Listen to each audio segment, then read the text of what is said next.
이 시간 우리에게 주시는 하나님의 말씀은 로마서 8장 28절에서 29절입니다. 우리가 알거니와 하나님을 사랑하는 자 곧 그의 뜻대로 부르심을 입은 자들에게는 모든 것이 합력하여 선을 이루느니라. 하나님이 미리 아신 자들을 또한 그 아들의 형상을 본받게 하기 위하여 미리 정하셨으니 이는 그로 많은 형제 중에서 맏아들이 되게 하려 하심이니라. 오늘은 믿음의 여정, 닮아감의 여정이라는 제목으로 말씀을 나누도록 하겠습니다. 한 청년 선장이 첫 항해를 맡았습니다. 최신 장비를 갖추고 뛰어난 선원들이 함께하여서 모두가 기대하는 항해였습니다. 출항과 함께 선원들은 밤낮 없이 일했습니다. 폭풍을 만나도 버텼고 식량이 부족해도 견뎠고 잠을 줄이며 항해를 계속했습니다. 몇 달 후 마침내 육지가 보였습니다. 선원들은 환호했습니다. 우리가 해냈다. 드디어 도착이다. 그런데 선장은 지도를 다시 확인하다가 얼굴이 사색이 되었습니다. 처음 입력한 목적지가 잘못되어 있었던 것입니다. 그들은 몇 달 동안 죽도록 노력했지만 원래 가야 할 곳과 완전히 반대편에 도착해 버렸습니다. 노력이 부족했던 것이 아니었습니다. 게을렀던 것도 아니었습니다. 문제는 단 하나였습니다. 처음부터 방향이 틀렸습니다. 이 내용이 사실이라면 이를 어찌할꼬 하는 탄식밖에 나오지 않을 것입니다. 이것이 인생의 여정이라면 엄청난 손실일 것입니다. 시간과 에너지와 물질을 낭비한 것입니다. 큰 절망을 줄 것입니다. 이것이 신앙의 여정이라면 그저 나만의 문제가 아닙니다. 가족과 교회와 그리고 내가 속한 공동체에 크나큰 손실을 주었을 것입니다. 일반적으로는 이런 상황에서 주저앉는 경우가 많습니다. 그러나 잘못된 것을 깨닫고 수정한다면 정말 다행입니다.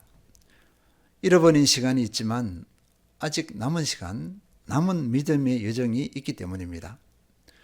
이 실수를 통해서 남은 여정에 제대로 된 항해를 다짐하고 그렇게 한다면 전화위복이 될 것입니다. 우리는 믿음의 여정에서 지금 내가 무엇을 하는가, 얼마나 열심인가를 따지기 이전에 반드시 확인하고 확인해야 할 것이 있습니다. 곧 믿음의 방향성과 믿음의 목표입니다. 우리는 방향성과 목표를 놓치고 행위를 따지는 경우가 많습니다. 열심을 따지는 경우가 많다는 것입니다. 열심, 열정 너무나 중요합니다. 그러나 믿음의 방향성과 목표를 바르게 설정한 이후에 열심과 열정이 되어야 할 것입니다. 오늘 본문 말씀은 이 부분에 대해서 명확한 답을 주고 있습니다. 로마서 8장 28절 우리가 알거니와 하나님을 사랑하는 자 곧 그의 뜻대로 부르심을 입은 자들에게는 모든 것이 합력하여 선을 이루느니라. 하나님을 사랑하는 사람은 그의 뜻대로 부르심을 입은 사람이라고 이렇게 밝히고 있습니다. 하나님의 뜻대로 부르심을 입은 사람은 하나님을 사랑하는 사람입니다. 하나님의 뜻대로 부르심을 입은 사람은 하나님의 절대 주권의 섭리 안에서 선택받은 사람입니다. 하나님의 자녀가 된 사람이요 하늘에 속한 사람입니다. 이런 사람은 하나님을 사랑하는 사람입니다. 하나님과 사랑의 관계를 형성한 사람입니다. 하나님과 바른 관계에 있는 사람입니다. 이런 사람은 모든 것이 합력하여 선을 이룬다 이렇게 말씀하고 있습니다. 여기서 모든 것이 합력하여 선을 이룬다는 이 짧은 문구는 엄청난 진리를 담고 있습니다. 첫째, 하나님의 오타심이 담겨져 있습니다. 하나님께서 택하신 이 사람을 하나님께서는 사랑하십니다. 사랑하는 자녀에 대한 계획을 가지고 있습니다. 하나님께서 그 계획을 가지고 있다는 것입니다. 하나님 안에서 사랑하는 자녀의 모든 상황과 환경을 의미 있게 합니다. 자녀에게 닥친 모든 상황들을 의미 있게 한다는 것입니다. 자녀의 연약함, 자녀의 한계, 이로 인한 절망을 의미 있게 합니다. 아무것도 할 수 없는 무기력을 의미 있게 합니다. 이것들로 인해서 사람들에게 판단받고 정죄받는 것을 의미 있게 합니다. 고독과 외로움을 의미 있게 합니다. 사방에 우겨쌈을 당한 것 같은 그 상황을 의미 있게 합니다. 자녀가 받는 고통을 의미 있게 합니다. 하나님께서는 자녀의 모든 것을 가지고 아름다운 작품을 만든다는 것입니다. 하나님께서는 그렇게 하실 능력이 있으십니다. 그리고 반드시 그렇게 하실 것입니다. 둘째, 합력하여 손을 이룬다는 것은요, 택함받은 백성이 누릴 복과 신앙의 방향성이 담겨져 있습니다. 택함받은 백성은 믿음의 여정, 삶의 여정 가운데 자신에게 닥쳐진 모든 상황과 환경을 이해하지 못하는 경우가 많습니다. 안다고 하나 희미한 알매의 수준일 수가 있습니다. 그러나 자신의 암과는 상관없이 하나님의 선하신 계획 가운데 있습니다. 하나님의 함께하심의 은혜를 덧입고 있습니다. 자신이 그렇게 안타까워했고 부끄러워했던 삶의 한 부분, 한 페이지가 나의 나됨이 되게 하는 하나의 재료가 되는 것을 발견하게 됩니다. 결국 하나님께서 손을 이루시는 아름다운 결과물을 순간순간 맛볼 것입니다. 그러면 자녀의 모든 것을 가지고 아름다운 작품, 아름다운 결과물을 만드는 그 선이 무엇일까요? 선을 이룬다고 했거든요. 그 선이 무엇일까요? 그 다음 구절, 로마서 8장 29절이 그 답입니다. 하나님이 미리 아신 자들을 또한 그 아들의 형상을 본받게 하기 위하여 미리 정하셨으니 이는 그로 많은 형제 중에서 맏아들이 되게 하려 하심이니라. 미리 아신 사람을 미리 정하셨다. 비슷한 말이죠, 그죠? 미리 사랑하신 사람을 미리 정하셨다. 미리 사랑하신 사람을 미리 택하셨다. 이런 의미입니다. 하나님께서는 구원받은 한 사람을 이미 사랑하셨습니다. 사랑하신 것이 언제이냐? 에베소서에서는요, 창세전이라고 말씀하고 있습니다. 나를 사랑하신 하나님이 나를 예정하셨습니다. 이미 나를 택하셨습니다. 왜 그렇게 하셨을까요? 나를 사랑하시고 왜 미리 택하셨을까? 예정하셨을까? 그 아들의 형상을 본받게 하기 위하여 라고 이렇게 답을 주고 있습니다. 그 아들은 예수 그리스도에 있습니다. 형상은 예수님의 성품을 의미합니다. 예수님의 성품을 담게 하려고 미리 사랑하시고 미리 택하시고 예정하셨다는 것입니다. 누구를요? 나를요. 우리를 그렇게 하셨다는 것입니다. 이를 위해서 사랑하는 자녀, 그 택하신 자녀의 모든 것을 사용하십니다. 삶의 모든 것을 사용하셔서 어떻게 해요? 예수님의 성품을 담게 하신다. 이것이 하나님의 뜻과 계획입니다. 하나님께서 자녀의 모든 것을 가지고 아름다운 작품, 아름다운 결과물을 만드시는 선은 바로 예수님의 성품입니다. 예수님의 성품을 닮아가는 것이 그리스도인의 신앙의 방향성입니다. 신앙의 목표이자 신앙의 목적입니다. 이 방향성, 이 목적, 이 목표가 나의 신앙의 여정의 이유가 된다면, 내 신앙의 이유, 내 신앙의 목적이 된다면 나는 그리스도의 진정한 제자가 될 수가 있습니다. 제자는 스승을 닮아가는 존재이기 때문에 그렇습니다. 그러나 예수님의 성품을 닮아가는 것은 쉽지 않습니다. 우리 신앙 중에서 가장 어렵습니다. 하루에도 여러 번 실패하고 또 실패하고 절망하는 것이 예수님의 성품 담기입니다. 부끄러워서 얼굴을 들 수 없을 때가 많습니다. 그러나 하나님께서는 예수님의 성품을 담고자 하는 그 마음을 귀하게 여기십니다. 실패하여 안타까워하는 그 마음을 귀하게 여기십니다. 그리고 그 실패를 사용하십니다. 하나님께서는 나를 너무도 잘 알고 있습니다. 나의 연약함을 다 알고 계십니다. 나를 다듬기 위해 광야에 몰아넣기도 합니다. 다양한 사람을 붙여주기도 합니다. 나에게 도움이 되는 사람도 있고 때론 나에게 나의 힘을 뺏는 사람을 붙여주기도 합니다. 왜요? 주님의 성품을 담게 하기 위해서 그렇습니다. 중요한 것은 내 마음의 중심에 예수 그리스도의 성품을 담는 것이 내 신앙의 방향성인가, 내 신앙의 목적이자 목표인가 하는 것입니다. 이 방향성, 이 목적, 이 목표가 견고히 세워져 있으면 예수님과의 바른 관계를 유지할 수 있습니다. 이것이 신앙의 최고의 복입니다. 신앙의 여정은 좌로나 우로나 치우치지 않을 것입니다. 이렇게 열심히 달려가서 이것이 아니네 그렇게 하지 않을 것입니다. 또 쉽게 넘어지지 않을 것입니다. 늘 들어붙고 떨림 가운데 있을 것입니다. 늘 연약함을 인정할 것입니다. 당연히 겸손할 수밖에 없습니다. 사도 바울은 고린도 교회 성도들에게 이렇게 선포하고 있습니다.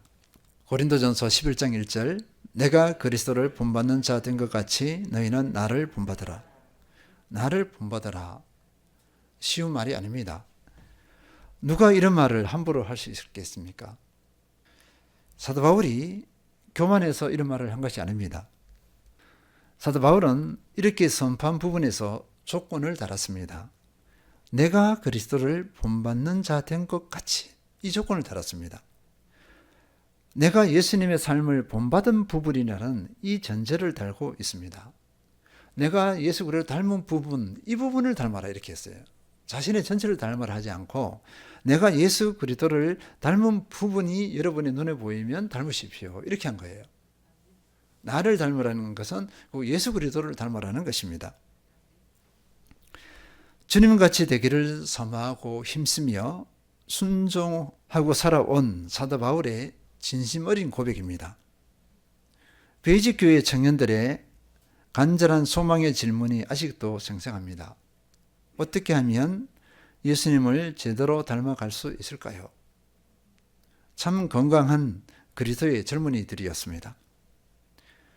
지난주에 기본기에 대해서 말씀드렸습니다. 중심 되신 그리스도, 예수님이 내 주인이 되는 것, 말씀과 기도, 교제와 전도, 그리고 그리스도께 순종이라는 이 기본기에 대해서 나눴습니다.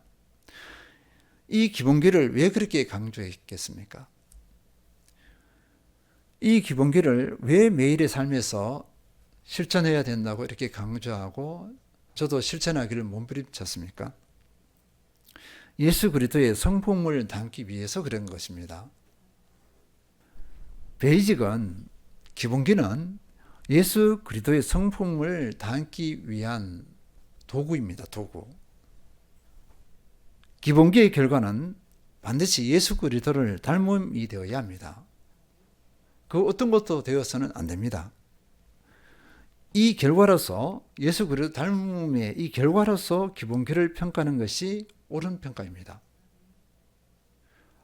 내가 하루에 3번 기도했고 몇 장의 성경을 읽었고 전도를 몇 명 했고 암송을 얼마나 했고 등등등등 이것이 평가의 기준이 되어서는 안 됩니다.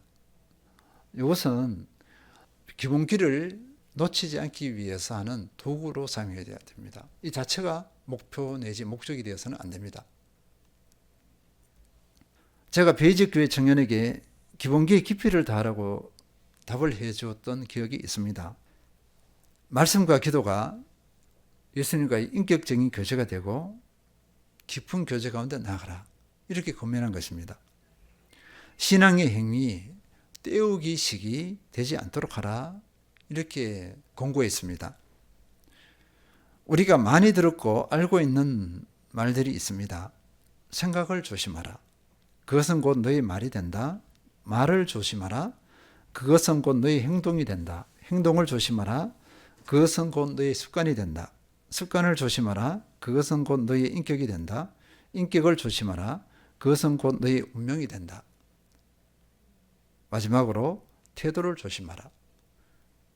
그것은 곧 너의 전부가 된다. 태도입니다. 태도. 태도는 전부가 된다고 해요. 예수님을 닮고자 하는 방향성과 그 목적의 태도는 나의 믿음의 여정을 결정할 것입니다. 그래서 내 신앙의 방향성과 목적은 반드시 예수 그리스도를 닮음, 예수님의 성품을 닮아야 합니다. 그러면 예수님의 어떤 성품을 닮아야 할지 몇 가지만 확인해 보도록 하겠습니다. 빌립보서 2장 5절, 너희 안에 이 마음을 품으라, 곧 그리스도 예수의 마음이니. 사도 바울은 빌립보 성도들에게 예수 그리스도의 마음을 품으라고 권고하고 있습니다. 곧 예수님의 성품입니다. 첫 번째는 겸손입니다. 빌립보서 2장 6절 8절, 그는 근본 하나님의 본체시나 하나님과 동등됨을 취할 것으로 여기지 아니하시고 사람의 모양으로 나타나사 자기를 낮추시고. 예수님은 하나님의 본체이십니다. 그러니까 예수님은 하나님이시라는 것입니다. 그럼에도 하나님의 자리를 버리고 사람들과 같이 되셨습니다. 사람의 모양으로 자기를 낮추셨습니다. 겸손하신 분이십니다. 요한복음 13장 14절, 내가 주와 또는 선생이 되어 너희 발을 씻었으니 너희도 서로 발을 씻어 주는 것이 옳으니라. 제자들의 발을 씻겨줌이 그저 형식적인 행위가 아니었어요. 진실함으로 겸손함으로 발을 씻기셨고, 제자들도 이 삶을 살아라, 겸손한 삶을 살아라 라고 가르치신 것입니다. 이게 보여주신 거죠. 예수님께서는 가장 높으시고 가장 크신 분이심에도 자기를 낮추셨습니다. 예수님은 겸손 그 자체이셨습니다. 제자라면 겸손 자체이신 예수님을 당연히 닮아야 합니다. 겸손은 열등감이 아닙니다. 하나님 앞에서 자신을 두는 사람의 태도입니다. 하나님 앞에 서 있는 사람의 태도라는 것입니다. 예수님의 겸손을 닮은 겸손, 그 겸손은 해같이 빛납니다. 모든 선한 일들이 일어나게 합니다. 그러나 교만은 자신을 패망하게 하고 공동체를 해칩니다. 겸손이 능력입니다. 제자는 겸손합니다.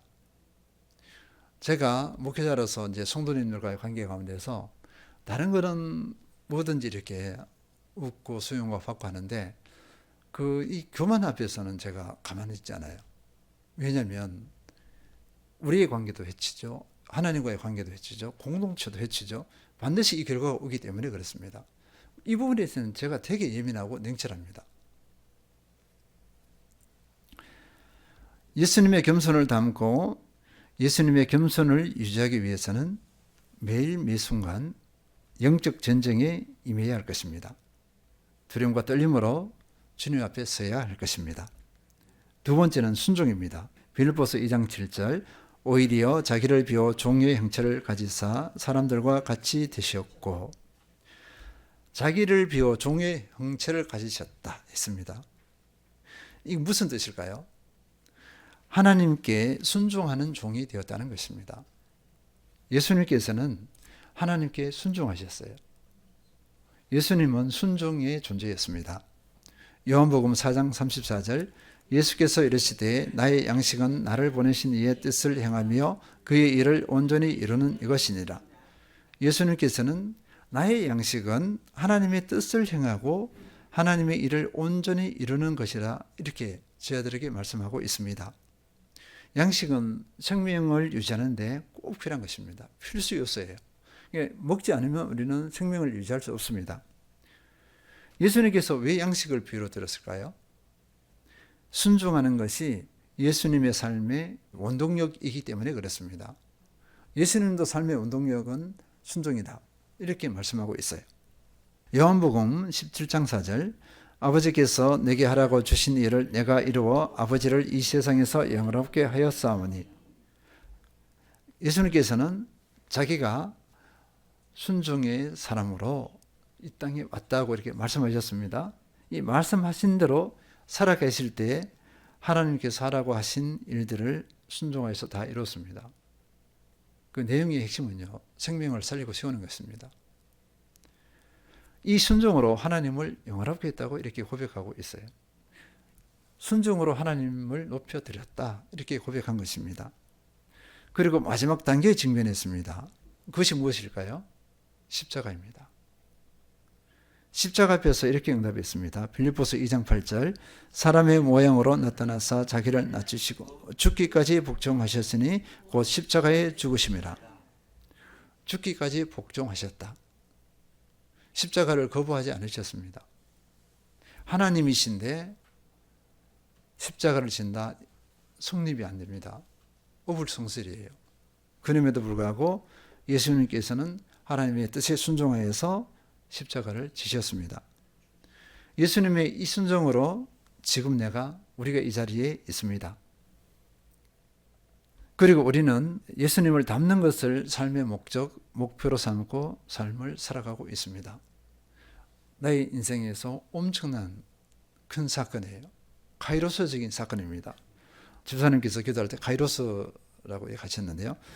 나에게서 카이로스입니다. 우리는 순종이라는 단어를 참 싫어합니다. 과민 반응을 보입니다. 순종이 되지 않아서 힘들어하고 결국 1대1을 포기하는 경우가 많고요. 또는 교회 공동체를 떠나는 경우도 많습니다. 불순종은 죄악된 본성입니다. 죄악된 본성이냐 새로 거듭난 본성이냐 이 싸움이에요. 예수님을 닮아가는 성품은 순종하는 것이 힘겹지가 않아요. 거슬리지가 않습니다. 순종이라는 단어가 거슬리지가 않아요. 이게 순종이라는 단어 앞에 마음이 평안해져요. 그리고 평안하고 순종하죠. 이 순종 가운데서 하나님의 선한 일들이 다 일어납니다. 우리는 목숨이 닿을 때까지 순종이냐 불순종이냐의 영적 전쟁을 해야 합니다. 순종은 누구에게 순종하는 것일까요? 삼위일체 하나님께 순종하는 것입니다. 말씀에 순종하는 것입니다. 그리고 영적 리더에게 순종하는 것입니다. 그리고 서로에게 순종하는 것입니다. 순종이 없는 삶은 자기 멋대로의 삶이 됩니다. 자기 멋대로의 삶은 사탄 마귀에게 순종한 삶이 되어요. 우리는 이것을 알아야 합니다. 내 멋대로 하는 것이 사탄 마귀에게 순종하는 것임을 우리는 인식하지 않습니다. 당연히 자기 멋대로 하는데 하나님께 순종한다고 하지 않을 거예요. 근데 사탄 마귀까지는 연결시키지 않습니다. 내 멋대로 하는 것은 사탄 마귀에게 순종하는 것과 똑같아요. 제자는 반드시 순종의 연단을 받습니다. 그리고 이 연단을 통과해야 합니다. 순종이 없는 제자는 제자가 아닙니다. 하나님께서는 순종을 가르치시기 위해서 갖가지 훈련을 시키십니다. 순종의 사람이 되어서 진정한 제자로 날마다 거듭나는 것이 참된 복이라 할 수 있습니다. 세 번째는 사랑입니다. 예수님께서 겸손하셨습니다. 예수님께서 순종하셨습니다. 그러면 그 뿌리가 무엇일까요? 겸손하게 하시고 순종하게 하신 그 동력이 무엇일까요? 빌립보서 2장 6절에서 8절 그는 근본 하나님의 본체시나 하나님과 동등됨을 취할 것으로 여기지 아니하시고 오히려 자기를 비워 종의 형체를 가지사 사람들과 같이 되셨고 사람의 모양으로 나타나사 자기를 낮추시고 죽기까지 복종하셨으니 곧 십자가에 죽으심이라. 6절, 7절, 8절 세 구절을 우리가 읽었습니다. 이렇게 예수님께서 이 삶을 살게 된 그 동력, 그러니까 하나님의 본체시나 하나님과 동등됨을 취할 것으로 여기지 않았습니다. 자기를 비워서 종의 형체를 가지시고 사람의 모양으로 자기를 낮추셨어요. 죽기까지 복종하셨습니다. 그러면 이 원동력이 무엇이냐 이것입니다. 사랑입니다. 사랑. 이 세 구절의 이면에는 사랑이 있습니다. 사랑했기 때문에 겸손하고 사랑했기 때문에 순종하셨습니다. 하나님께 순종했습니다. 또 우리를 사랑해서 그렇게 하신 것입니다. 나를 향하신 사랑, 우리를 향하신 사랑 때문에 예수님께서는 그렇게 하신 것입니다. 사랑은 삶의 원동력입니다. 내가 예수님의 사랑을 담지 않으면 삶의 동력이 약해집니다. 영적인 동력도 약해집니다. 그래서 사랑이 없으면 우리가 힘이 없어요. 내가 왜 힘이 없지 이렇게 보는데요. 먹지 못해서 그럴까요? 아니요. 그리스도인에게서 영적인 힘은 먹는 것이 아니라 사랑입니다. 사랑이 있으면 열정이 뿡뿡 올라와요. 그러니까 이 열정이 인간적인 열정이 아니라 하나님께로부터 오는 열정입니다. 사랑에 근거한 열정은 인간적인 열정이 아니에요. 하나님의 선을 이루는 열정입니다. 예수님도 하나님의 사랑을 내가 받았음을 아는 것, 이게 축복입니다. 그리고 사랑받았기 때문에 내가 사랑하는 삶을 살아가는 것, 그 닮아가는 것, 이것 또한 축복입니다. 이 사랑하는 삶은요, 제자됨의 첫 번째 조건입니다. 우리가 세 번째로 했지만 실제로는 사랑이 첫 번째예요. 사랑으로서 제자를 증명해야 합니다. 사랑의 마음을 얻고 사랑을 유지하기 위해서 몸부림치는 것, 이것이 순전한 태도입니다. 하나님께서 기뻐하시는 태도라 할 수 있습니다.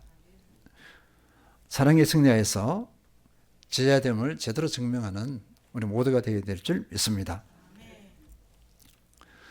믿음의 여정, 이 믿음의 여정은 주님을 닮아가는 여정입니다. 이것이 내 신앙의 방향성과 목표, 목적이 되는 것, 나를 진정한 제자로 거듭나게 하는 비결입니다. 우리는 예수님을 닮아감을 삶의 목적이요, 방향성, 목표로 삼아서 날마다 예수님을 닮아가기 위해 몸부림치는 주체가 되어야 될 줄 믿습니다. 승리하시는 모든 성도님들 되시기를 축원드립니다.